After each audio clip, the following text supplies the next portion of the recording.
Existem tantos filmes sobre piratas que é até difícil contar. E se falarmos de romances então, esse número aumenta ainda mais. Mas ao contrário da imagem cheia de romantismo que costumamos ter, a pirataria de verdade é um negócio criminoso, frio e pragmático, sem nada de nobre, e é movido puramente pela ganância de ganhar dinheiro. Especialmente no final do século XX até o começo do século XXI, não há sequer um traço de romantismo nessas atividades.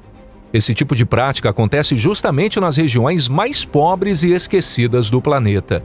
Os piratas modernos são pessoas que, mergulhadas na pobreza, acabaram se tornando selvagens. E por trás deles, geralmente há criminosos que os exploram ou aventureiros irresponsáveis, todos merecedores de longas penas de prisão. Olá, pessoal! O principal alvo dos piratas atuais são navios cargueiros com pouca segurança. Em segundo lugar, eles miram os petroleiros e navios que transportam gás. Já os navios de cruzeiro, enormes e cheios de passageiros, representam um desafio bem maior para eles. Mesmo assim, quando alguém está armado e não quer saber de trabalhar de forma honesta, acaba topando qualquer aventura, por mais absurda que pareça. Curiosamente, às vezes quem sai vitorioso nesses confrontos entre grupos selvagens armados apenas com fuzis à caça antigos e os navios de cruzeiros mais modernos, símbolos máximos da civilização, são justamente os primeiros. Só que isso é algo extremamente raro. Quem fala com vocês é o Deluca e esse é o nosso canal Pipa. Seja bem-vindo. Hora de começar o nosso conteúdo de hoje.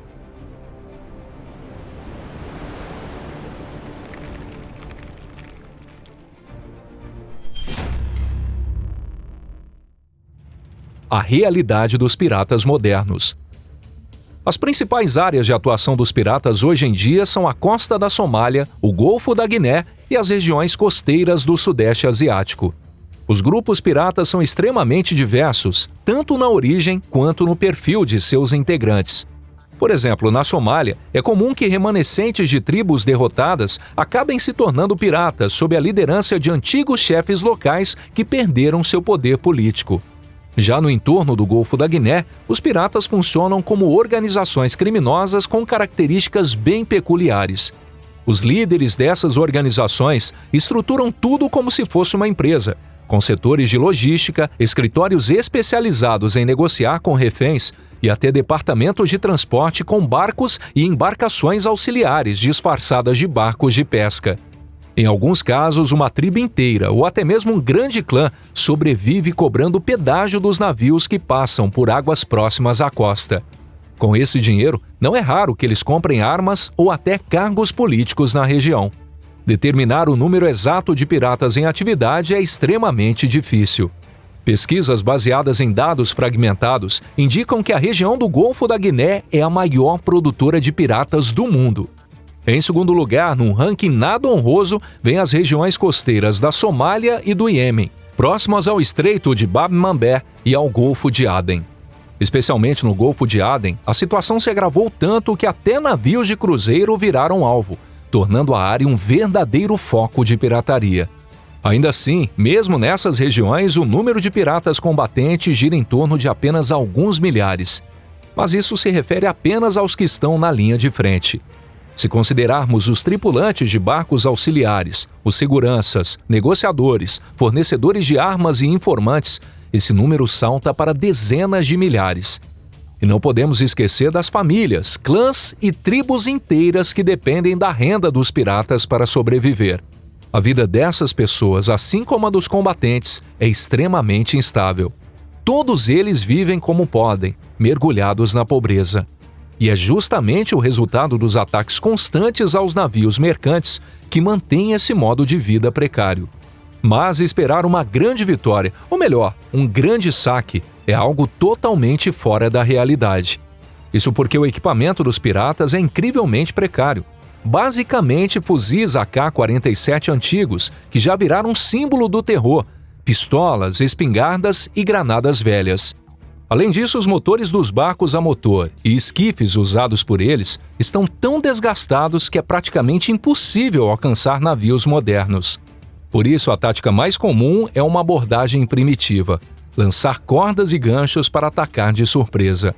Nesse sentido, eles não são tão diferentes assim de piratas clássicos como Jack Sparrow de Piratas do Caribe. A falta de equipamentos, o número reduzido de homens e as táticas simples são as razões pelas quais os piratas não conseguem tomar um navio de cruzeiro. As estratégias que funcionam contra cargueiros pequenos ou petroleiros lentos não têm qualquer efeito contra cruzeiros modernos. No entanto, infelizmente, houve uma única ocasião em que os piratas conseguiram atacar com sucesso um navio de cruzeiro. Esse caso trágico de confronto entre piratas e um cruzeiro é justamente o exemplo que devemos apresentar primeiro. O caso do sequestro do navio de cruzeiro Leponan. Esse episódio não é muito conhecido pelo grande público. E não é por acaso. O Leponan era um iate de luxo com 3 mastros, um tipo de embarcação à vela bastante incomum para um cruzeiro. Provavelmente foi justamente esse porte mais modesto que o tornou vulnerável e acabou facilitando sua captura pelos piratas. Ainda assim, para um veleiro, era uma embarcação de grande porte, com deslocamento de cerca de 1.500 toneladas e uma tripulação de 30 pessoas. Felizmente, no momento do ataque, havia apenas tripulantes a bordo. Em abril de 2008, após desembarcar os turistas nas ilhas Seychelles, o navio seguia rumo ao pequeno país de Djibouti, que faz fronteira com a Etiópia e a Somália. Uma área que, sem exagero, pode ser chamada de verdadeiro covil de piratas. No dia 4 de abril, a embarcação navegava ao norte do Oceano Índico, próximo à perigosa região do Golfo de Aden. Por volta do meio-dia, o navio foi subitamente cercado por 2 barcos a motor. Em cada um deles, havia entre 6 e 7 piratas somalis armados. Talvez para evitar um confronto sangrento, a tripulação se rendeu imediatamente. Com a mesma postura pacífica, os tripulantes, sob vigilância dos piratas, conduziram o navio até a costa somali, onde ancoraram nas proximidades do vilarejo de Garakad, no norte do país. E como já era de se esperar, as autoridades locais, provavelmente ligadas aos piratas, prontamente assumiram as negociações de resgate com o governo francês. Segundo relatórios da OTAN, o valor do resgate acordado foi de 2.150.000 dólares. Surpreendentemente, ambas as partes respeitaram o acordo, e no dia 11 de abril, ou seja, uma semana após o incidente, os 30 tripulantes foram libertados, e os piratas receberam em mãos os 2.150.000 dólares em dinheiro. No entanto, isso não quer dizer que as forças armadas francesas ficaram de braços cruzados durante esse tempo. Assim que as negociações terminaram, os militares começaram a seguir o comboio dos piratas, que retornava com os sacos de dinheiro. Uma unidade de forças especiais francesas atacou o comboio, capturou 6 piratas e recuperou parte do valor pago. Mais tarde, em 2012, um tribunal de Paris condenou esses 6 piratas a penas de prisão que variam de 4 a 10 anos. Curiosamente, no fim das contas, esse caso acabou sendo vantajoso para os 2 lados. Os piratas somalis aprenderam que era possível conseguir grandes somas em resgate com reféns, e que, na pior das hipóteses, bastaria cumprir pena em uma prisão confortável na Europa. Como resultado, os sequestros com reféns dispararam. Por outro lado, os países da União Europeia finalmente perceberam a gravidade da situação e passaram a criar às pressas forças-tarefa de combate à pirataria, como a Operação Atalanta. Como já mencionamos, o caso do veleiro de cruzeiro foi um episódio extremamente raro entre os ataques desse tipo. A partir de agora, vamos conhecer alguns dos casos mais famosos de ataques, que nos ajudam a entender por que os piratas raramente escolhem navios de cruzeiro como alvo. O ataque ao navio Seabourn Spirit. Foi no dia 5 de novembro de 2005 que o luxuoso navio de cruzeiro Seabourn Spirit se tornou alvo de piratas somalis. Assim que se aproximaram da embarcação, os piratas começaram a atirar com fuzis automáticos e pistolas como forma de intimidação. Mas o que mais chamou atenção nesse caso foi o fato de ter sido o primeiro registro conhecido em que piratas usaram de fato um lança-granadas antitanque portátil RPG-7, uma arma soviética antiga. Por sorte, o projétil dessa relíquia atingiu a superestrutura do navio, mas não causou grandes danos. Contra fuzis automáticos e, pior ainda, contra um RPG, as únicas defesas possíveis de um navio de cruzeiro eram a habilidade na pilotagem e a velocidade. As ondas provocadas pelo deslocamento do cruzeiro acabaram engolindo o barco dos piratas, impedindo que eles se aproximassem o suficiente para embarcar. Além disso, a tripulação utilizou um sistema de jatos de água de alta pressão conhecido como canhão d'água. Foi um confronto digno de cenas de 300 anos atrás, um navio pacífico contra piratas implacáveis. Mas dessa vez, o navio não estava completamente indefeso. A própria estrutura do navio servia como defesa. Com mais de 10 metros de altura, seria impossível pular da borda de um bote de apenas algumas dezenas de centímetros até a lateral da embarcação. E além disso, o navio estava equipado com um sistema de defesa considerado de ponta na época, a chamada arma sônica. Embora não tivesse exatamente a potência anunciada, esse canhão sonoro era capaz de emitir sons de até 150 decibéis. Ter algum tipo de resposta, mesmo que limitada, contra armas de fogo já era melhor do que nada. De fato, os piratas ficaram tão surpresos com o ataque sonoro intenso que logo tentaram fugir do local. Por sua vez, o navio, que conseguiu escapar da situação, interrompeu sua rota e, seguindo as instruções da companhia responsável, voltou para as Ilhas Seychelles. Apesar de um tripulante ter ficado ferido, o incidente foi encerrado sem maiores consequências. O ataque ao MSC Melody. Em abril de 2009, os piratas atacaram esse navio de cruzeiro sob a cobertura da escuridão da noite. Ao que tudo indica, eles estavam contando com efeito surpresa e com o fato de a tripulação estar dormindo profundamente. O ataque aconteceu em alto mar, a cerca de 1.080 quilômetros da costa da Somália, uma distância que seria impossível de alcançar com barcos leves. Muito provavelmente, os piratas usaram um navio base móvel como nave-mãe para se aproximar do alvo. No entanto, quando alguns barcos piratas se aproximaram e começaram a fazer disparos de advertência com fuzis automáticos, acabaram encontrando uma surpresa que não esperavam. Tentando parar um navio com tiros indiscriminados, os piratas foram surpreendidos por uma reação inesperada por parte da embarcação de cruzeiro. Na verdade, havia a bordo uma equipe de segurança privada israelense, contratada pela empresa dona do navio. Por um tempo, o cruzeiro e os barcos piratas seguiram, lado a lado, trocando tiros de fuzil em pleno mar. Mesmo com o cruzeiro acelerando, os piratas não desistiam e mantinham a perseguição de perto. Alguns passageiros, mantendo a calma, chegaram a ajudar a tripulação e os seguranças, jogando cadeiras de praia e mesas do deck para atrapalhar a aproximação dos barcos piratas. No fim, ao perceberem que o navio não se renderia de jeito nenhum, os piratas desistiram do ataque e bateram em retirada. 2 dias depois do ataque, a fragata SPS Numancia, da Marinha da Espanha, localizou os suspeitos perto das Seychelles e os entregou às autoridades competentes. O destino do navio Athena. Dizem que um raio não cai 2 vezes no mesmo lugar, mas parece que há exceções a essa regra. A história do navio Athena é justamente um desses casos raros.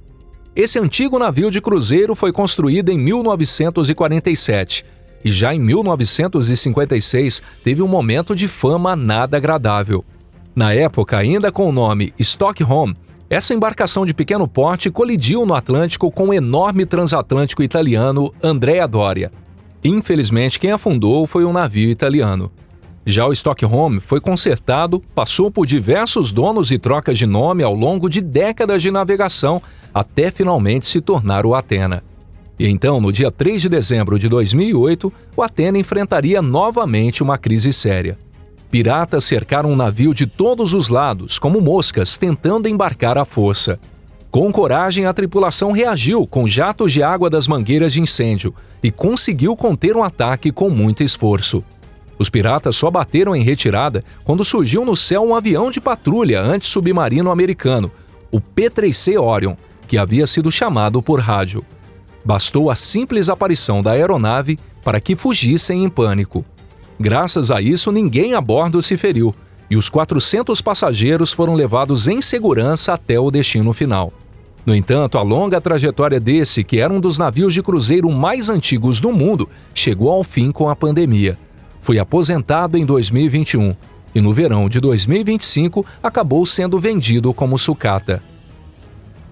Presas difíceis de capturar. Como vimos nos casos anteriores, os ataques a navios de cruzeiro de grande porte quase sempre terminam em fracasso para os piratas. Para eles, esse tipo de alvo simplesmente está fora de alcance. As laterais desses gigantescos navios de cruzeiro são altas demais. Não dá para simplesmente saltar e subir até o deck. Lançar um gancho para tentar escalar uma parede de mais de 15 metros também não é nada realista. A única chance que teriam seria forçar a rendição voluntária da tripulação sob a ameaça. Além disso, os diversos sistemas de defesa instalados nesses navios são mais um obstáculo. Os mais comuns são os canhões d'água e as armas sonoras. Com esse tipo de equipamento, é possível afastar completamente os piratas que se aproximam com barcos motorizados leves ou esquifes. Claro, detectar embarcações suspeitas com antecedência e manter vigilância constante também é essencial. Felizmente, até o momento, os piratas não dispõem de tecnologias avançadas como sensores infravermelhos ou radares, como os usados em cruzeiros. E claro, o mais eficaz de tudo isso ainda é contar com uma equipe de segurança especializada, equipada ao menos com armamento leve.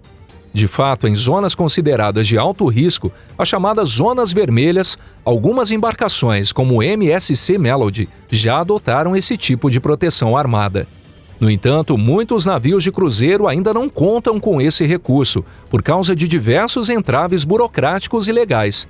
Em alguns portos, só o fato de haver armas de fogo a bordo já é motivo suficiente para negar a entrada do navio. E não podemos esquecer da importância da cooperação entre as empresas de cruzeiro e as marinhas de cada país. Ao atravessar áreas perigosas, o centro de comando do navio sempre define a rota em consulta com as forças navais. E caso aconteça uma emergência em plena zona vermelha, já existe um protocolo pronto para que os navios da Marinha entrem em ação imediatamente. E se você achou interessante o episódio de hoje, não esqueça de deixar um like e compartilhar. Muito obrigado por assistir até aqui. E a gente se vê na próxima aqui no canal Pipa. Um forte abraço e até lá. Tchau, tchau.